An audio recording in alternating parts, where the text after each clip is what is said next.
पति पत्नी ने कई सालों से मेहनत कर नया घर खरीदा है और हम बड़े सोफे को हटा रहे हैं क्योंकि उसका एरिया न केवल खाली हो रहा है बल्कि नीचे से भी सफाई करना मुश्किल है। बच्चे शोर मचा रहे हैं और लिविंग रूम बेकार हो गया है। इससे पति पत्नी के लिए कोई पर्सनल एरिया नहीं बचा है। बेहतर है कि पति हथौड़े से इस सोफे तोड़ दें। इस तरह से एक अच्छा सोफा बना सकते हैं। पति यहाँ चाय पीकर काम कर सकते हैं और नीचे बड़ी दराजे में विभिन्न छोटी मोटी चीजें स्टोर्ड की जा सकती हैं, जिससे सभी कुछ आसानी से मिल जाएगा। ये सोफा के पीछे एक पूरी दीवार की शेल्विंग कैबिनेट हो सकती है जहां किताबें और खिलौने रखे जा सकते हैं। कैबिनेट के दरवाजे बंद करने पर यह एक सुंदर छुपा हुआ कैबिनेट बन जाता है। 3 सोफे के पास एक साइड कैबिनेट है जिसमें टिश्यू और पति के विभिन्न चीजों को रखे जा सकते हैं। इसके बीच एक छोटे से गोल टेबल के साथ यह घर बहुत सुंदर हो गया है।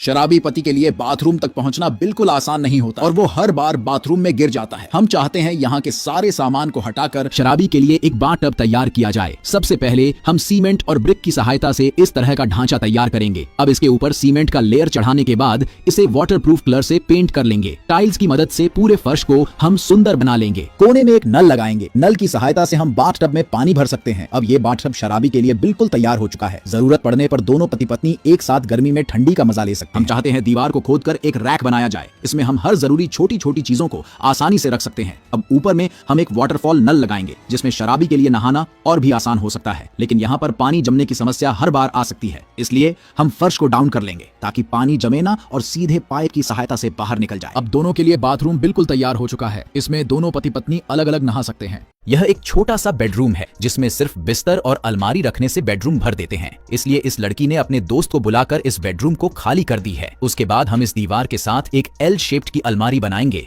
जिसमें ऊपर ब्लैंकेट और नीचे कपड़े को रखी जा सकती है। इसके बाहर से दीवार बनाएंगे जिससे यह एक पर्सनल एरिया बन गया है और बाहर एसी लगाएंगे और ऊपर की ओर भी डिजाइन करेंगे। इस कमरे की कोने पर एक बेड फ्रेम से खूबसूरत बिस्तर बनाएंगे जिसमें सोना कंफर्टेबल होता है और आसपास सॉफ्ट पैकेज लगाएंगे। इस बिस्तर के हेड पर पढ़ने के लिए एक छोटी सी अलमारी है, जबकि बिस्तर के नीचे 2 बड़े दराज हैं जिसमें छोटी मोटी सामान को रखी जा सकती है। और खिड़की के पास के कोने में एक पढ़ाई करने के स्टडी डेस्क बनाएंगे जिसमें यह लड़की एक तरफ मेकअप और दूसरी तरफ पढ़ाई कर सकती है। यहाँ पर एक बड़ा सा अलमारी बनाएंगे जिसमें बच्चों के खिलौने और किताबें को रखी जा सकती है और बिस्तर के तरफ के स्टेप पर भी दराज लगी है और यहाँ पर ब्लैक बोर्ड भी लगाएंगे। अंत में इस बहुत ही खूबसूरत और लग्जरियस बेडरूम के नजारे को देखो। कमरे की ये डिजाइन है तो अच्छी, पर कबर्ड खोलने के लिए बिस्तर पर चढ़ना पड़ेगा।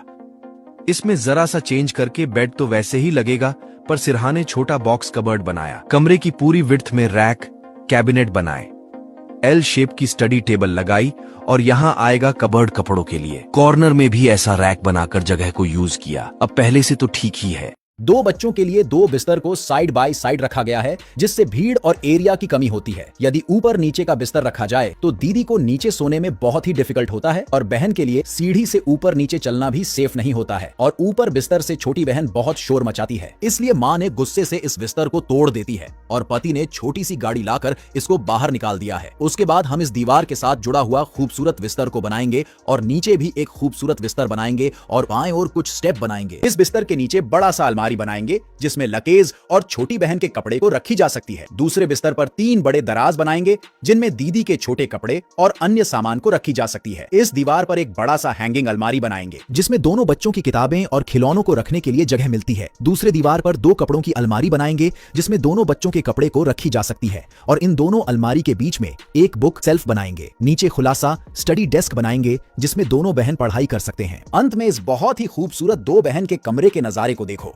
इस घर में 2 बच्चे के लिए केवल एक कमरा है। इस 2 बिस्तरों को साइड बाय साइड रखा जाता है जिससे एरिया की कमी होती है। यदि ऊपर नीचे के बिस्तर खरीदा जाए तो यह सेफ नहीं हो सकता है, इसलिए 2 भाई ने इस बिस्तर को तोड़ देते हैं। उसके बाद हम इस दीवार के कोने पर एक स्टील वेल्डेड बेड फ्रेम बनाकर इसके ऊपर बड़ा गद्दा रखकर एक खूबसूरत बिस्तर बनाएंगे। इस बिस्तर के सिरे पर दीवार खोदकर अलमारी बनाएंगे और इसके ऊपर एक लाइन में अलमारी बनाएंगे जिसमें किताबें और खिलौने को रखी जा सकती है। इस बिस्तर के नीचे की ओर कुछ छोटे दराज बनाएंगे। साथ ही एक साइड में खुली शेल्विंग बनाएंगे जिसमें बच्चों की पढ़ाई की किताबें को रखी जा सकती है और ऊपर की ओर एक खींचने वाले डेस्क के साथ यह स्टडी एरिया है जिसमें भाई बहन पढ़ाई कर सकते हैं और यह जगह नहीं लेता है। इस बिस्तर के पास एक दराज के स्टेप बनाएंगे और ऊपर की ओर कपड़े की अलमारी बनाएंगे जो बड़े भाई के स्टाइलिश कपड़े रखने के लिए है। कोने के पास एक बिस्तर बनाएंगे जो छोटे भाई का बिस्तर है और इस बिस्तर के नीचे एक रोलिंग दराज बनाएंगे। अंत में इस 2 बच्चे के बहुत ही खूबसूरत और लग्जरियस कमरे के नजारे को देखो।